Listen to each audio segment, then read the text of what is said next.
Hello dear student, আজকের আমাদের topic hyperkalaemia. আজ আমরা কথা বলবো হাইপারক্যালেমিয়াকে নিয়ে। প্রথমেই যেটা আমাদের মনে প্রশ্ন আসে সেটা হলো হোয়াট ইজ হাইপারক্যালেমিয়া। হাইপারক্যালেমিয়া কি?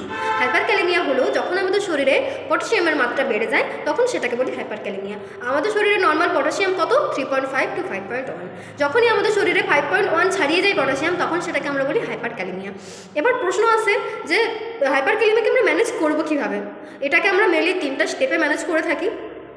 প্রথম স্টেপ হচ্ছে যে আমরা যে পেশেন্টের কার্ডিয়াক মেমব্রেন সেটাকে আমরা কি করব? স্টেবল করব। সেটা আমরা কীভাবে স্টেবল করব? তার জন্য আমরা দেবো ক্যালসিয়াম গ্লুকোনেট। এই ক্যালসিয়াম গ্লুকোনেট দেবার আবার একটা সিম্পল উপায় আছে, সেটা হচ্ছে 10-10-10। ঠিক আছে, এটা আমরা প্রথমে 10 ml ডিজলভ করবো, 10 মিনিট পর্যন্ত দেবো আর 10% দেবো। ঠিক আছে, নেক্সট আমরা কি করব? নেক্সট আমরা করব এই যে পটাশিয়ামটা, এটা আমরা ইন্ট্রাভাস্কুলার থেকে ইন্ট্রাসেলুলার কম্পার্টমেন্টে ট্রান্সফার করব। ইন্ট্রাভাস্কুলার টু ইন্ট্রাসেলুলার মানে হচ্ছে ব্লাডের থেকে সেলের দিকে ট্রান্সফার করব। সেটার জন্য আমরা কী দেবো? সেটার জন্য আমরা দেবো ইনসুলিন প্লাস গ্লুকোজ বা ডেক্সট্রোজ। ঠিক আছে, এ হলো সেকেন্ড স্টেজ। থার্ড স্টেজে আমরা কি করব?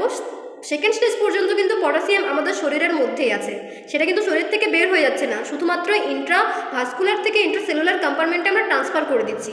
থার্ড আমরা স্টেপে কী করবো? ওটা আমাদের শরীর থেকে আমরা বের করে দেবো। তার জন্য আমরা কী দেবো? তার জন্য আমরা দেবো ডায়োরেটিক্স, যেমন হলো ল্যাসিক্স। ঠিক আছে, সেটা কী হবে? সেটার কারণে কী হচ্ছে? থ্রু ইউরিন, থ্রু স্টুল আমাদের শরীর থেকে পটাশিয়ামটা বের হয়ে যাচ্ছে। ঠিক এভাবেই আমরা পটাশিয়ামটা আমাদের শরীরের মধ্যে কি করব?